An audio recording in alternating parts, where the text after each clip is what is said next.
विवान को हुआ झनक पर शक। जी दोस्तों, झनक के आने वाले एपिसोड में हमें बहुत सारा हाई वोल्टेज ड्रामा और ट्विस्ट देखने को मिलेगा, जहां अनिरुद्ध और अर्शी वापस विवान के घर आने वाले हैं। जी दोस्तों, हम बात कर रहे हैं स्टार प्लस के शो झनक की। तो दोस्तों, अगर आप इस चैनल पर नए हैं तो इसे सब्सक्राइब कर दीजिए, साथ ही बेल आइकन दबाना ना भूलें। वीडियो अच्छा लगे तो इसे लाइक जरूर कीजिएगा। चलिए आगे बढ़ते हैं दोस्तों। जैसे कि विवान झनक को बताता है, जिसे सुन झनक शॉक हो जाती है और विवान को झनक पर शक होता है कि वह अनिरुद्ध और अर्शी को पहले से जानती है क्या। और विवान झनक से इस बारे में पूछता है कि अनिरुद्ध ने उसे बताया था कि वह झनक को पहले से जानता है, तो हो सकता है अर्शी भी उसे जानती हो। लेकिन झनक साफ इनकार कर देती है और कि वो दोनों को नहीं जानती। लेकिन विवान झनक से पूछता है कि अनिरुद्ध उसे झूठ क्यों बोल कहेगा कि वह झनक को पहले से जानता था, जिसमें झनक उसे कहती है कि भले ही अनिरुद्ध ने उसे देखा होगा, लेकिन झनक उससे कभी नहीं मिली और अनिरुद्ध को उसे कभी नहीं देखा। और अनिरुद्ध झूठ कह रहा है कि वह उसे अच्छे से जानता है। और बहुत ज़्यादा अजीब बात यह है कि एक बार मिलने पर अनिरुद्ध को झनक याद है और अब शो के आने वाले एपिसोड में जल्द ही अर्शी और अनिरुद्ध दोनों विवान के घर पहुंचने वाले हैं, विवान के बेटे के बर्थडे पार्टी में। जिसे सुन और जिसे जान झनक बिल्कुल हैरान हो जाती है कि विवान ने अनिरुद्ध और अर्शी दोनों को इनवाइट किया है उसके घर पे। वो काफ़ी ज़्यादा डर जाती है कि कहीं अर्शी आके उसका भांडा ना फोड़ दे। जी हाँ दोस्तों, उसे बहुत ज़्यादा डर लग रहा है कि कहीं अर्शी आके उसका भांडा ना फोड़ दे कि कहीं वो अवनी नहीं झनक है, मैं इसे जानती हूँ, ये अनिरुद्ध की पहला प्यार है जिसे वह बहुत प्यार करता था। वहीं दूसरी तरफ जब विहान के घर झनक और अर्शी का आमना सामना होता है तो हमें देखने को मिलता है कि जब झनक बहुत बड़ा ट्विस्ट देखने को मिलने जा रहा है, जहाँ हमें देखने को मिलने वाला है कि जब अनिरुद्ध अर्शी को गुजरात लेकर जाने वाला होता है, तभी अर्शी अनिरुद्ध से पूछते हुए नजर आने वाली है। वादा करा के दोनों को हमेशा के लिए अलग कर देना चाहती है और अर्शी के कहने पर ही विवान अनिरुद्ध को बुलाया है। जी हाँ, लेकिन विवान के मन में भी लालच पैदा हो चुकी है और वो भी झनक को खोना नहीं चाहता। अब पारिवारिक हाउस में अनिरुद्ध और झनक के असलियत सबको पता चलता है, तो विवान ने माँ के गुस्से में झनक को थप्पड़ मार देती है और अनिरुद्ध को बहुत बुरा लगता है। वह सबके सामने कहता है, आंटी यह आपकी बहू नहीं है, आप इसे नहीं मार सकती हो। वहीं पर विवान कहता है, अनिरुद्ध सच कह रहा है माँ, सच में मेरी बीवी मर नहीं है, असलियत में मेरी बीवी ये इस दुनिया में नहीं है, वह एक प्लेन क्रैश में मर गई है। लड़की तो हमें सामने के गांव के रास्ते में मिली, वह भी बेहोशी की हालत में, तो मैंने उसे ठीक किया और उसके पास कोई रहने का ठिकाना नहीं था और आंटी बहुत रो रही थी ये लड़की, इसलिए बाबू भी बहुत रो रहा था, इसलिए इसका गोद में ली तो चुप हो गया, इसलिए हमें समझा बुझाकर अब हमारे साथ घर लेकर आए। ऊपर से इसकी पति मेरे दोस्त निकला। बहन की माँ गुस्सा होकर वह कहती है क्यों उसके परिवार की इज्जत का सवाल है, वो गुंडे भेजती है झनक और अनिरुद्ध को रोकने के लिए। बाद में सोचती है यह लोग उसको मार देंगे तो मेरा पोता का क्या होगा, वह तो उसके बिना रहता भी नहीं है। विवान भी उसके माँ को समझाता है और माँ यह तो किसी और की बीवी है, आप क्यों इसे रोक रहे हो। फिर विवान की माँ छोड़ देती है और तो अनिरुद्ध और झनक गुजरात से निकल जाते हैं। लेकिन दोस्तों, दूसरी तरफ कुलभूषण और उसके आदमी चप्पा चप्पा झनक को ढूंढ रहे हैं और इस बार होगी आदित्य कपूर की हीरो वाली एंट्री। आदित्य भी कुछ लोगों के साथ झनक को ढूंढ रहा है और जब कुलभूषण के आदमी झनक और अनिरुद्ध पर हमला करते हैं तो आदित्य और उस साथ ही झनक और अनिरुद्ध को बचाने के लिए बहुत हेल्प करते हैं। वो लोग गुंडों को मार के भगा देते हैं और अनिरुद्ध और झनक को सुरक्षित कोलकाता बोस हाउस पहुंचाते हैं। इधर अर्शी को लग रहा है कि वो कैसे करके भी अनिरुद्ध के दिल जीत लेगी और दोनों के बीच गलतफहमी पैदा करके। लेकिन दोस्तों, इस बार ऐसा कुछ नहीं होने वाला है क्योंकि अनिरुद्ध पहले से ही धोखा खा चुका है। तो दोस्तों, आपको क्या लगता है कि इस बार भी सृष्टि मुखर्जी और अर्शी मिलके कोई नई चाल चलेंगी या नहीं? उधर जी विवान हाँ, देखेगा हमें जैसा अनिरुद्ध हो के आप वॉलेट में बताइए। झनक की फोटो और करेगा झनक से सवाल। जी दोस्तों, जैसे कि हम देख रहे हैं कि हमको विवान जाता है अनिरुद्ध के कमरे में उसे बुलाने के लिए। तो विवान देखता है कि अनिरुद्ध वॉशरूम में रहता है, तो उस समय अर्शी का फ़ोन आता है।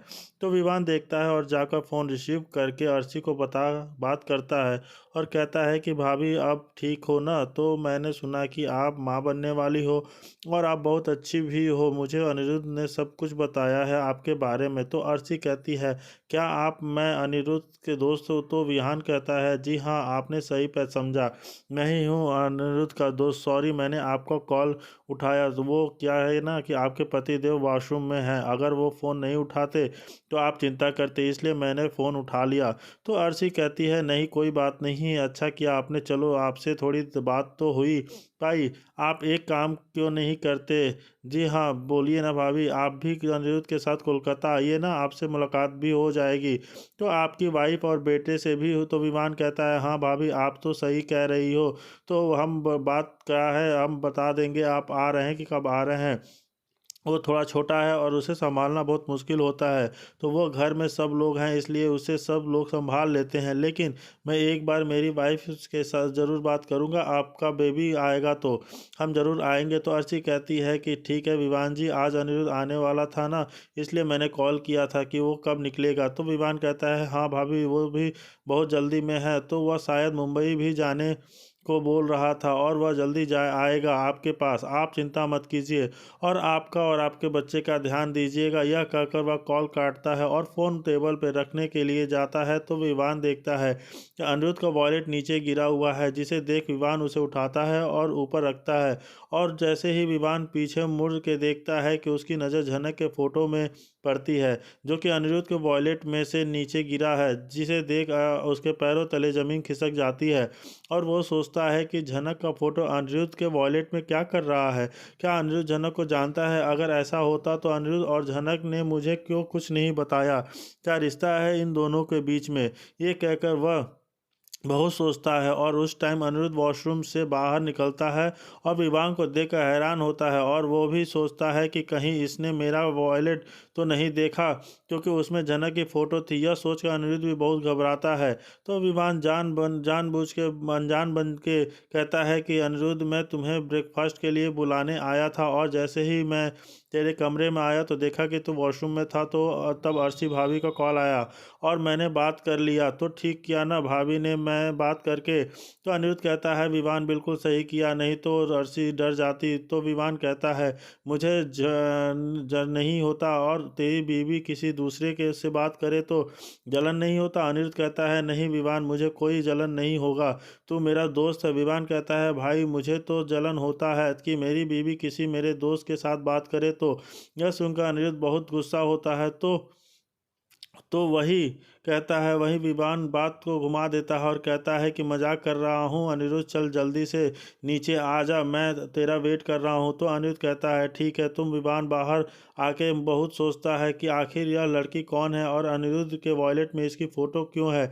यह कह कर वह नीचे आता है, देखता है कि झनक भी अनिरुद्ध के कमरे की तरफ देख रही होती है। तो विवान पूछता है, क्या हुआ अवनी, तुम किसी देख रही हो? झनक कहती है, नहीं जी हाँ, वो आपके दोस्त अभी तक नहीं आए ना नाश्ते के लिए, इसलिए देख रही थी। तो विवान और भी डाउट होता है झनक के और अनिरुद्ध के ऊपर। तो दोस्तों, ऐसे में देखने को मिल रहा है कि अनिरुद्ध जो झनक से मिल पाएगा या झनक को अपने पास रखेगा। तो आप क्या करना चाहते हो? आपके बारे में इसमें क्या जानकारी है? आप जो भी कहना चाहते हो हमें साफ साफ बताओ कि क्या होगा झनक और अनिरुद्ध की लाइफ में। क्या झनक जाएगी फिर से बोस हाउस अनिरुद्ध के साथ? क्या अर्शी उसे रहने देगी बोस हाउस में? क्या अर्शी इतनी आसानी से मान जाएगी अनिरुद्ध से अलग होने के लिए? वहीं दूसरी तरफ विहान के घर में लगेगी आग और बुरी तरह से फंसेगी झनक। उसे जाकर अनिरुद्ध बचाने वाला है।